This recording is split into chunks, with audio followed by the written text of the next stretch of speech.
পঞ্চগড়ের সীমান্ত থেকে দুই স্কুল ছাত্রকে ধরে ৮ ঘণ্টা পর ফেরত দিল বিএসএফ।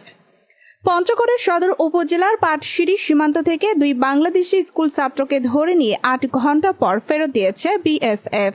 বুধবার সন্ধ্যা 6:30টায় মিরগড় সীমান্তে পতাকা বৈঠকের মাধ্যমে বিজিবির কাছে হস্তান্তর করে বিএসএফ। তাদের মিরগড় বিওপিতে নিয়ে যাওয়া হয়েছে। স্থানীয়রা জানায়, পাটশিরি সীমান্তে বুধবার সকাল 10টায় সীমান্তের কাঁটাতারের কাছে ছবি তুলতে গেলে তাদের ধরে নিয়ে যায় পার্শ্ববর্তী বিএসএফ ক্যাম্পের সদস্যরা। এ সময় তাদের পালাক্রমে মারধর করা হয় বলে অভিযোগ করেন স্থানীয়রা। তারা চিৎকার ও মারধরের দৃশ্য দেখতে পান বলেও দাবি করেন।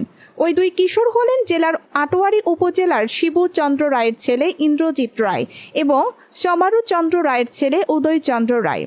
উদয় রাশিয়া উচ্চ বিদ্যালয়ে নবম ও ইন্দ্রজিৎ সপ্তম শ্রেণীতে পড়ে। তারা সম্পর্কে চাচা ভাতিজা। তারা পঞ্চগড় সদর উপজেলার গরিনাবাড়ি প্রধানপাড়া এলাকায় বোন রাধিকা রানীর বাড়িতে বেড়াতে এসে ওই সীমান্তে ঘুরতে যায়। পঞ্চগড় 18 বিজিবি ব্যাটালিয়নের অধিনায়ক লেফটেন্যান্ট কর্নেল আবদুল্লাহ মোহাম্মদ কায়েস বলেন, ওই দুই স্কুল ছাত্রকে পতাকা বৈঠকের মাধ্যমে ৮ ঘণ্টার মধ্যে বিএসএফ এর কাছ থেকে ফিরিয়ে আনতে সক্ষম হয়েছি।